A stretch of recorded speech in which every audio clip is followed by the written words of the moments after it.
Welcome to Whisky.com, where fine spirits meet. My name is Lüning, Horst Lüning. I'm the master taster of Whisky.com, and today we have an old friend here in my cask. It's the Aberfeldy, 12 years of age, and I tasted that one probably 10 years ago. And now it's time to taste it, or to retaste it. And the bottle became quite popular because it's the single malt whiskey, or the malt whiskey which you find inside Dewar's white label, or all the Dewar's blends. This is the lead whiskey inside the Dewar's blends. And because the Dewar's white label is the most often sold Scotch whiskey in the US, Scotch blended whiskey in the US, the proprietors decided, well, let's have a single malt whiskey out of that. This should be popular as well between the connoisseurs, and they tried and they were quite successful. And after that they decided to extend the range to a 16-year-old, to a 21-year-old. So there are several older expressions on the market, which I most often found very rewarding. Aberfeldy was founded in 1892, which is a thing I looked up, but here they say 1846, so whatever is true. In that time, the railway was built so that the products from the distilleries from inside the highlands was able to be shipped or transported by train to the harbors, where they were shipped all over the world. And here on the tube you can see the engine as well here on the back. And one of these engines is still visible in front of the distillery. So you can see that the development of the whiskey business inside the highlands was well driven with the railway. And without the railway, there were only distilleries around the shore of Scotland where the ships were able to move the casks and the ingredients to and the cask from. So this one is a 12-year-old, and this is, well, one of the very few whiskies which kept the age statement, becoming more popular. A lot of them had lost the age statement.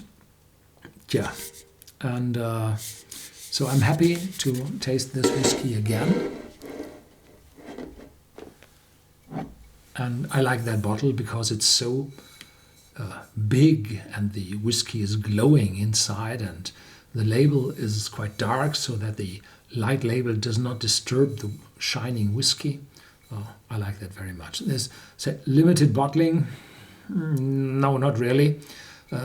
This is priced in the mid-30s, euros, dollars, pounds, 40% ABV. So this is directed for the mass market. It's medium priced for whiskey, is low priced for a single malt. And 40% says, well, this is directed towards the entry connoisseur. And here you can see Aberfeldy Highland Single Malt Scotch Whisky, 1898. And on the label 1846, and this is the Royal Variant. Probably this is the Royal Variant for the Dewar's and not for the Aberfeldy distillery. I don't know. I have to dig deeper into that. A little fruity.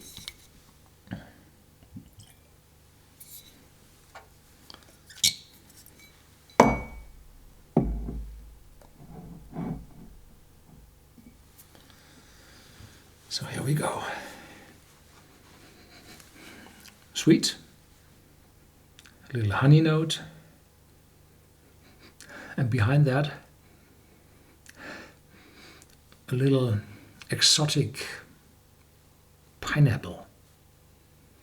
Yeah, lighter, this thing between sweet and sour pineapple. When the pineapple is not completely ripe. Then you have sour regions in the pineapple, the side where the sun didn't shine at, and the other side where the sun hit the fruit totally. So there's the fruity, the sweet side, and the other side is the sour side. So this is in between. And then, of course, there's malt, roasted malt, a little vanilla coming through. Yeah, this is a very, very typical Highland malt whiskey. And yeah, it's friendly, it's welcoming, as a Highland whiskey should smell. No alcoholic note in the foreground, nothing. It's just friendly, sweet honey, and a little dry, fruity pineapple note. Yeah.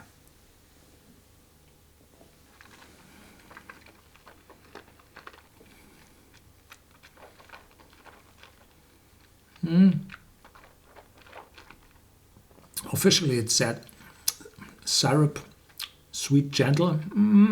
No, it definitely has an impact. Definitely there is the oak in it, spiciness of the oak in the aftertaste. Moving over to espresso notes, just a little. It's not really bitter, but you can find already the old oak in that. And then it's more oranges than pineapple. Yeah.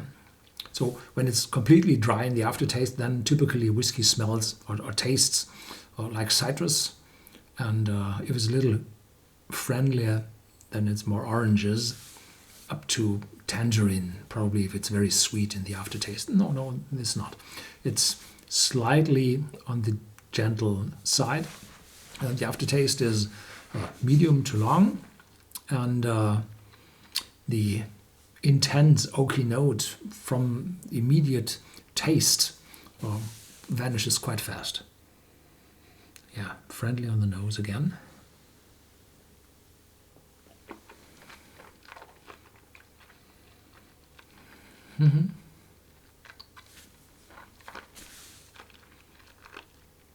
With the second sip, it's smoother.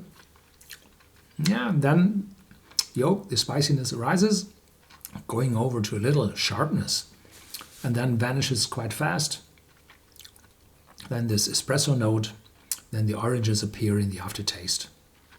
Yeah, long, rewarding aftertaste. So this is a single malt whiskey for the beginners and the connoisseurs. It's reasonably priced, mid-30s, and it's typically available in broad masses everywhere. So this is a whiskey which was intended to hit the market, the masses, because with a relationship of dewars. And inside the distillery there's the World of Dewars that was erected in 2004, 3, 4, 5, around that date. And there you have tables where you have concentrated aromas where you can smell from, and then have a comparison with your dram, so you can say, okay, this is in the whiskey, that not. So there's this feeling of blending in the air. There's a room where you can see how a blender works, where all the samples in different colors backlit in the shelves. It looks wonderful, and you get a good tour there. There's a wonderful audio-visual cinema, and Aberfeldy is there to be visited. It's a wonderful distillery for this purpose, and it's the heart of the Dewars. Thank you very much for watching.